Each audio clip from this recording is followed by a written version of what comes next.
Converting mixed fractions to improper fractions यानी गॾियल अणपूरनि खे उबतो अणपूरनि में तब्दील करणु।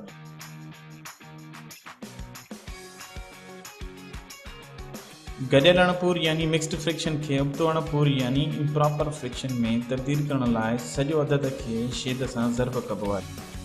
हाणे अचो त मिसाल ॾिसूं। 3 सॼा 2 भाङे 5। अंग 3 जेको आहे उहो आहे सॼो अदद यानी होल नंबर। अंग 2 जेको आहे उहो आहे अंश यानी न्यूमरेटर। अंग 5 आहे जेको उहो आहे छेद यानी डिनोमिनेटर। यादि रहे त गॾियल अणपूर यानी मिक्स्ड फ्रैक्शन खे उबतो अणपूर यानी प्रॉपर फ्रैक्शन में तब्दील करण लाइ सभ खां पहिरियों सॼो अदद खे छेद सां ज़र्ब कंदासीं। हाणे अचो त ही हिसाब सां हल करियूं।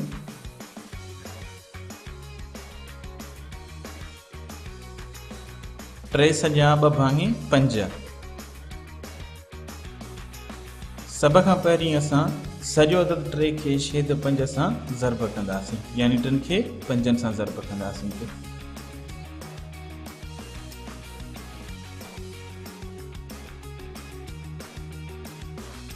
एक टिका टिका 2 टिका 6 टिका 9 4 टिका 12 5 टिका 15। इन 3 खे 5 सां असां ज़र्ब कयोसीं त जवाब मिलियो 15।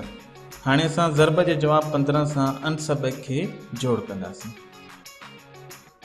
15 वाधू 2 टोटल थिया 17।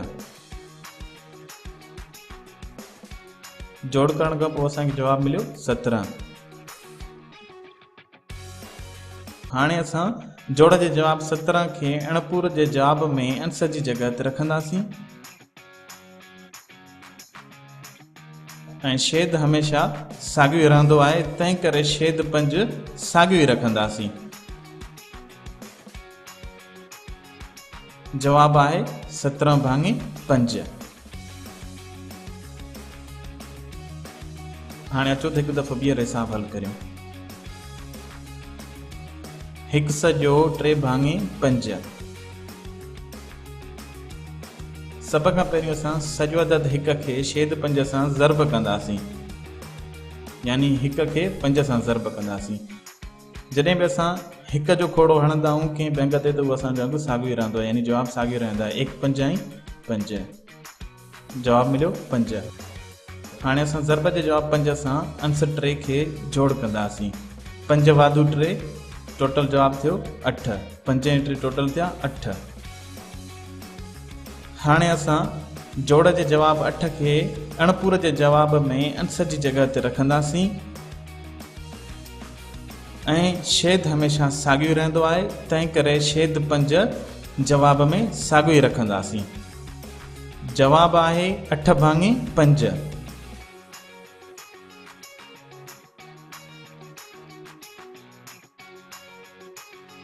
यादि रहे मिक्स्ड फ्रैक्शंस खे मिक्स्ड नंबर्स पिणु सॾियो वेंदो आहे।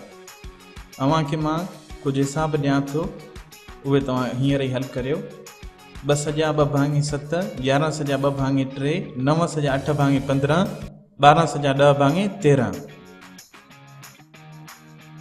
त गॾियल अणपूर खे उबतो अणपूर में तब्दील करण लाइ हमेशा सभ खां पहिरियों सॼो अदद खे छेद सां ज़र्ब कबो आहे ऐं ज़र्ब करण खां पोइ जेको जवाब मिलंदो आहे उन सां अंश खे जोड़ कबो आहे ऐं वरी पोइ जेको टोटल जवाब मिले उनखे असां अणपूर जे जवाब में अंश जी जॻह ते रखंदा आहियूं ऐं जेको छेद हूंदो आहे गॾियल अणपूर जो उहो हमेशा असां साॻियो ई रखंदा आहियूं। वधीक वीडियोस ॾिसण जे लाइ असांजो यूट्यूब चैनल सब्सक्राइब करियो इकरा पब्लिक स्कूल वगन ऐं हिन वीडियो खे लाइक करियो ऐं पंहिंजे दोस्तनि में पिणु शेयर करियो। Thanks for watching.